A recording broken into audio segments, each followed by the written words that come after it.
President Trump says he would be glad to testify under oath to dispute James Comey's account of their meetings. Now the question is, will he?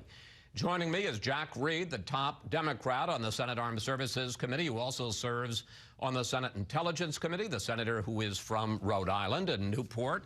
Welcome back to Fox News Sunday. Thanks, Chris, very much. Let's start with the president's pledge in the Rose Garden on Friday to tell his side of his conversations with James Comey. Here he is. Would you be willing to speak under oath to give your version of those events? 100%. If Robert Mueller wanted to speak with you about that, I would be glad to tell him exactly what I just told you, Joe. Senator, before that, you said you thought that the president should face a deposition. Are you willing to take yes for an answer? Indeed, I am, but the deposition is not just about his conversations with Mr. Comey. There's issues with respect to his conversations with Director of National Intelligence Dan Coats, Admiral Rogers, the NSA director, his relationships with Manafort. By the time the special prosecutor, Mr. Mueller, is ready to depose or ask the president to speak under oath, there'll be a myriad of questions. So what I don't want to see is simply, well, I just said I talk about Comey. I'm not talking about anything else. To resolve this situation, he has to be prepared to speak on all these matters.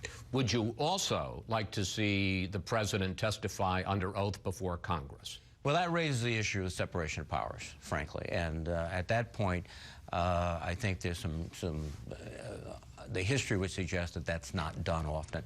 The special prosecutor, Mr. Mueller, is the person that is charged to conduct this investigation, and I believe he's the appropriate individual to conduct through his staff these investigations. In his testimony, James Comey acknowledged that he had repeatedly told the president that he is not a target of an investigation with regard to collusion with the Russians. Here's one instance. We briefed the congressional leadership about what Americans we had opened counterintelligence investigation cases on, and we specifically said the president is not one of those Americans. Given the fact that this investigation clearly puts the president under a cloud and hinders his ability to do his job, does Congress, and including Democrats, do you feel a need to wrap up this investigation as quickly as possible? And what do you think of what the Republican National Committee Chairwoman, Ms. McDaniel, just said, which is that when it comes to collusion, you should stop your investigations? Well, no, I don't think that's at all appropriate. I think the special prosecutor has to look at all the different aspects of this investigation, and there are multiple. Manafort's actions while he was chairman of the Republican committee, the Trump committee. Paul Manafort, who was campaign manager. Exactly. All these things. It goes back, Carter Carter Page, all of these people. And then he has to come and I think present the president with a list of questions that only the president can answer. And the president should answer truthfully under oath to those questions. Well, what about the suggestion, because she said that the special counsel should go ahead, but what about Ms. McDaniel's suggestion Congress should wrap it up? Well, no, we have a separate obligation, the Intelligence Committee, on a bipartisan basis. And what's remarkable, this is truly bipartisan. Senator Burr, the chairman, Senator Warner, the ranking member, we're conducting investigations because I think one thing that the president continues to diminish, which I think is unfortunate, is the fact that the Russian government, at the highest level, deliberately interfered with our election in 2016. And according to all of our experts in the intelligence community, they're coming back with more force in 18 and 20. We have to, as a legislative matter, find out what they did, why they did it, how we can prevent it. Do we need statutory improvements? Do we need to empower our agencies to do something else?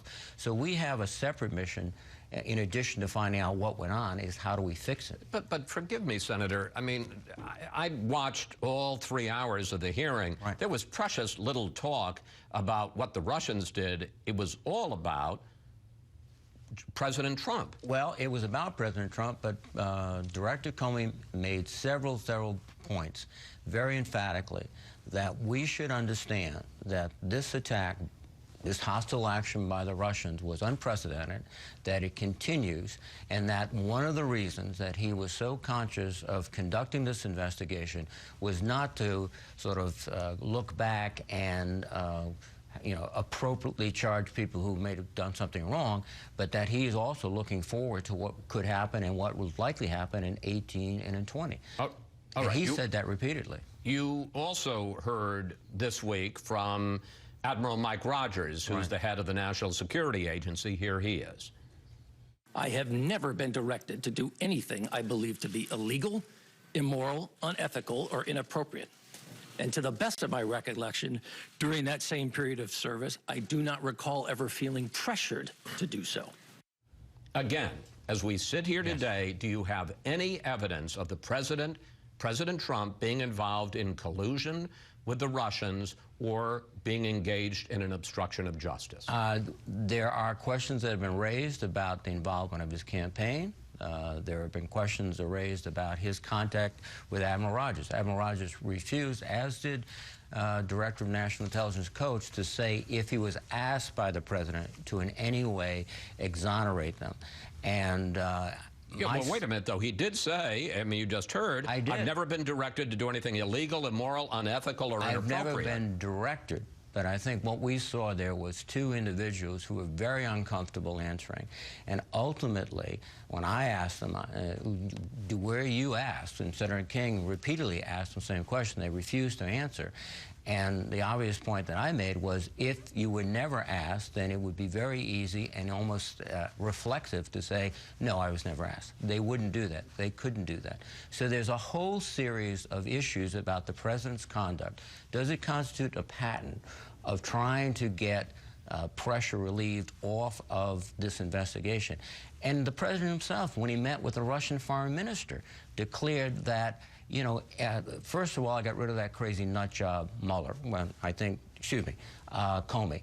And I think, frankly, Mr. Comey demonstrated he's not a crazy nut job. Second, he said the Russian investigation, the pressure's off now, et cetera. And that's the Russian foreign minister, as well as leaking other classified intelligence information at that meeting. So the President himself has declared that his purpose was to somehow throttle this investigation into Russian participation. All the things add up to a very serious set of potential charges, perhaps not against the President, but certainly against individuals surrounding him.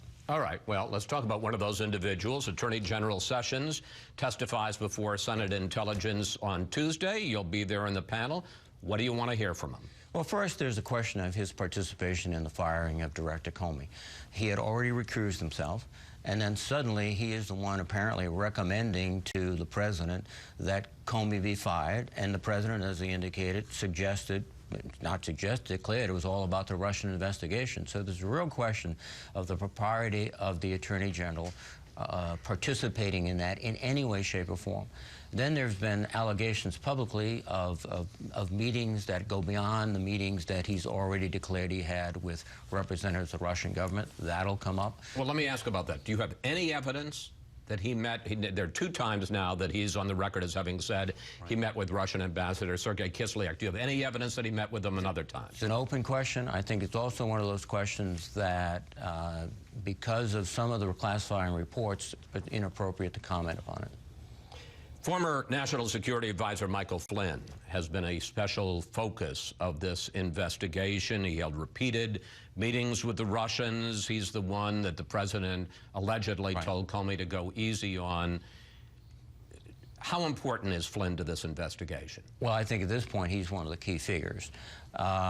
He was involved, apparently, from reports that have not been refuted, with contacts with the Russians. The question, again, it goes back to why the questioning of the President will not be restricted and discreet to the Comey situation. You know, what did General Flynn tell the President? Was he directed by the President to initiate these conversations? Were these appropriate conversations? But I think General Flynn is someone who is the key focus of the investigation now. Not the exclusive focus, but the key focus.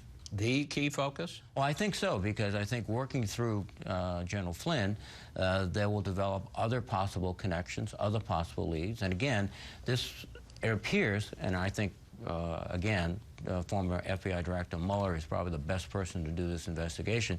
He is taking a very broad view, but I think it begins simply because, in terms of sort of the timing, the dismissal of General Flynn as National Security Advisor triggered a lot of this interest, a lot of the investigations.